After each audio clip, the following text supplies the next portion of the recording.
عليكم ورحمة الله وبركاته. الحمد لله وحده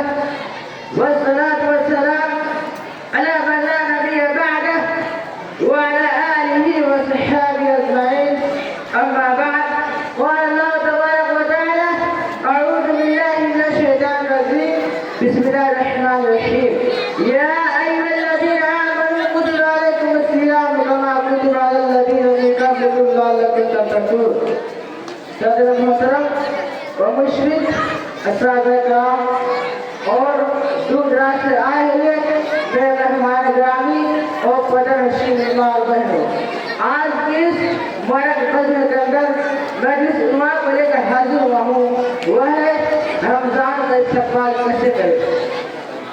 سامعین کرام، ابھی کچھ ہی دنوں میں ہمارے درمیان رمضان مبارک کا مہینہ سال بدل ہونے والا ہے، جس ماہ کو اللہ رب العزت نے اسی خصائص اور فضائل کی وجہ سے دیگر تمام مہینوں پر ایک ہی شان مقام عطا کیا ہے، اور خود کیا رہنے سے ہمیں اپنی زبان مار سے اس ماہ کے بارے میں شاد دی ہے۔ اتاکم شہر رمضان شہر مبارک فرض اللہ علیکم صیاما۔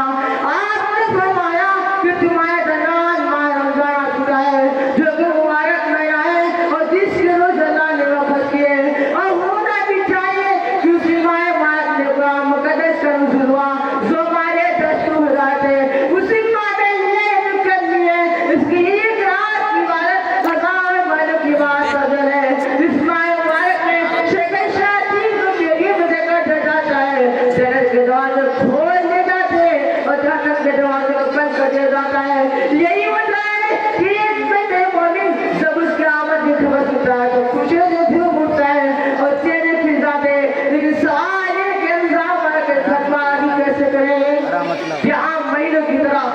برائیوں میں ڈوب کر گناہ میں لت ہو کر نافرمانی میں زکات کرتے ہوئے غفلت کے شکار ہو کر اگر نہیں اور حقی نہیں تو پھر کیسے؟ آئیے اس سلسلے میں مختصراً چند باتیں زکات کی شکل میں ہم آپ کی طرف پیش کرتے ہیں۔ پہلا رمضان کا استقبال اس قدر کے ساتھ کرے کہ سستی کا یہ قیامت روز کرے اگر رمضان کا پورا رکھیں گے اور بنا کبھی شرعی عذر استق مظہور کی ایک بھی وجہ نہیں چھوڑنے بہت افسوس ہوتا ہے بعض الندان منزوانے پر جو طاقت قوت اور تندرستی کے باوجود روزہ نہیں رکھتے اور جب کوئی خیر کام ان کو نصیحت کرتے ہیں تو بڑی بیٹی کا جواب پیش کرتے ہیں، کہتے ہیں کہ روزہ رکھیں کو اپرادھ بنائے، ہمارے گھر میں کس چیز کی چلیے کہ وجہ رکھے۔ شہد اسلام کی تقسیم اور دین کے ساتھ استحاضہ بنا کے ایسے لوگوں کو یاد رکھنا چاہیے کہ فرض صوم یا دیگر کسی دان اسلام کا انکار کرنے والا شخص کافر مرتد ہو جاتا ہے، اگر توبہ کرے تو ٹھیک ورنہ اسلامی حکومت سے قتل کر دیا جائے گا۔ لہذا جو شخص اس طریقے سے ایک عام شے کے ساتھ جبا کرتا ہے وہ اس شخص کا مستحق ہونے والا ہے۔ اسی لیے بھائی کو اپنی آنکھ پر دنیا کے دھوکے دولت کے نشے اور جوانی کے جوش میں آخرت سے رغبت کیجیے۔ دوسرا اس طور پر کہ آج اس ماہ مبارک کے صحیح اوقات سے مستفید ہونے کے لیے مکمل تیار ہو جائے،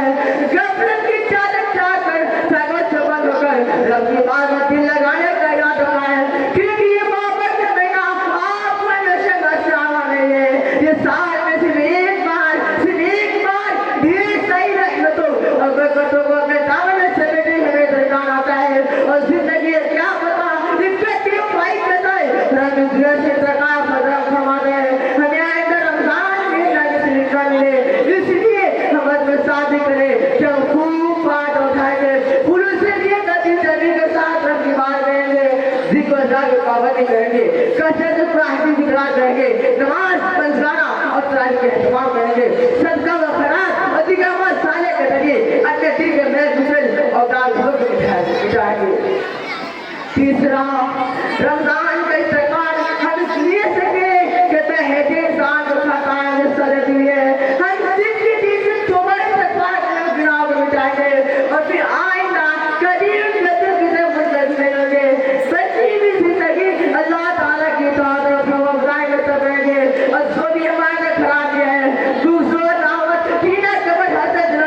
دیگر تمام فراغی سے اپنے پاک مسافر ابھی آپ کو پاک مسافر ہوں گے چوتھا یہ رات کے گرفتار قیامت سے کم نہیں ہمیں زبانوں میں گماش کریں گے کیونکہ آج ہمارے زبانے میں لگام ہو چکی ہے سید کی تمیز کے لیے کچھ ہی بولتے تھے اس لیے اگر ہمارے ہی وغیرہ تو ہمارا تو بیکار چل جائے گا نبی مقدس فرمانے من لم یدع قول الزور ولا ولده فليس لله حاجة في أن يدع طعامه وشرابه جس کے جھوٹ بولا اور جھوٹ بابا کرے چھڑا تو اللہ تعالیٰ کو کوئی ضرورت نہیں